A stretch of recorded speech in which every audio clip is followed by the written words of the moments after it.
এটির বর্তমান নাম ঢাকা গেট। একসময় এর নাম ছিল মীর জুমলার গেট। এরপর রমনা গেট, ময়মনসিংহ গেট নামেও এটিকে ডাকা হতো। এটি ঢাকার ঐতিহাসিক স্থাপনা। ঢাকা বিশ্ববিদ্যালয় এলাকার কার্জন হল ছাড়িয়ে দোয়েল চত্বর হয়ে বাংলা একাডেমির দিকে যেতে চোখে পড়বে এই গেট। জরাজীর্ণ এই স্থাপনাটি মানুষের মন থেকে হারিয়ে যেতে বসেছিল। শেষ পর্যন্ত 2022 সালে ঢাকা দক্ষিণ সিটি কর্পোরেশন এই গেটটি সংস্কারের উদ্যোগ নেয়। অযত্ন আর অবহেলায় ধ্বংসের দ্বারপ্রান্তে পড়ে থাকা 360 বছরের পুরনো ঢাকা গেটকে পুনরুদ্ধার করা হয়েছে। পুনরুদ্ধার করে ঢাকা গেটটি খুলে দেওয়া হয়েছে। ঢাকা শহরের সংস্কৃতি ও ঐতিহ্য সংরক্ষণ, শহরকে পর্যটক বান্ধব হিসেবে গড়ে তুলতে নেয়া নানা উদ্যোগের অংশ হিসেবে ঐতিহাসিক মীর জুমলা গেট বা ঢাকা গেটকে নান্দনিকতায় ফেরাতে এই পদক্ষেপ নেওয়া হয়েছে।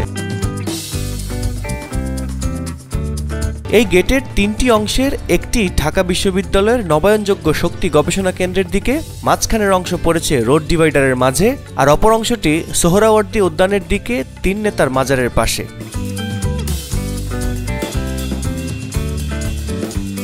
বিভিন্ন সূত্রের তথ্য মতে 1660 থেকে 1663 সালের মধ্যে ঢাকার সীমানা চিহ্নিত করতে এবং স্থলপথে শত্রুর আক্রমণ থেকে রক্ষা পেতে ঢাকা গেট নির্মাণ করেন মীর জুমলা। তিনি ছিলেন মোগল সম্রাট আওরঙ্গজেবের শাসনামলে বাংলার সুবেদার।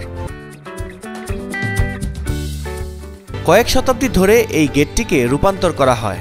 1825 সালে ঢাকার ম্যাজিস্ট্রেট চার্লস ডাওয়ে এটি পুনর্নির্মাণ করেন। এরপর এর নাম দেন রমনা গেট। 1960 থেকে 62 সালে পূর্ব পাকিস্তানের সামরিক শাসনামলে গভর্নর মোহাম্মদ আজম খানের শাসনামলে দোয়েল চত্বর থেকে টিএসসি যাওয়ার এই সড়কটি চওড়া করা হয়। সে সময় ফটকের পূর্ব অংশের বড় বুরুজটি সড়ক দ্বীপে রেখে বাকি অংশ ভেঙে ফেলা হয়।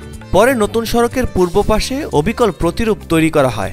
এরপর নাম দেয়া হয় ঢাকা গেট।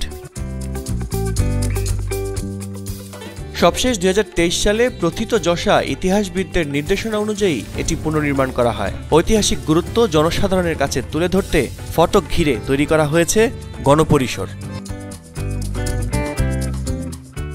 ফটকের পশ্চিমে স্থাপন করা হয়েছে মীর জুমলার বিবি মরিয়ম কামান, যেটি মীর জুমলার আসাম যুদ্ধাভিযানের টিকে থাকা একমাত্র নিদর্শন।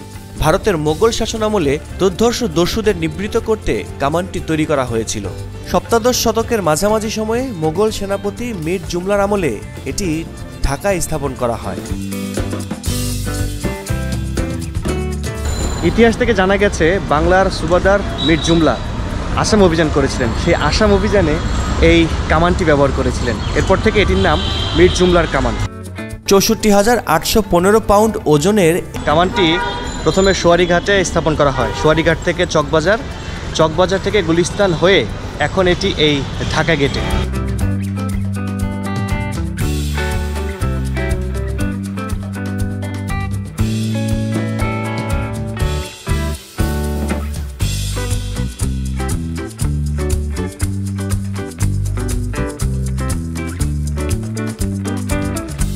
পুরনো ঐতিহাসিক এই স্থাপনাটি পুনরুদ্ধার করে খুলে দেওয়ার মাধ্যমে নগরবাসীর জন্য একটা সুন্দর বিনোদনের জায়গা হয়েছে এবং একটা বসার জায়গা হয়েছে। সেই সঙ্গে একটা খোলা জায়গা পেয়েছে নগরবাসী।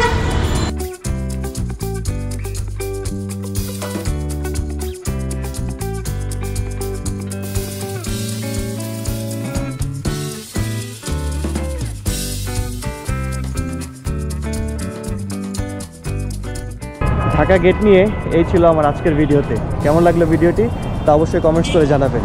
আর ভালো লাগলে অবশ্যই ভিডিওটি শেয়ার করতে ভুলবেন না। দেখা হচ্ছে পরের ভিডিওতে। টাটা।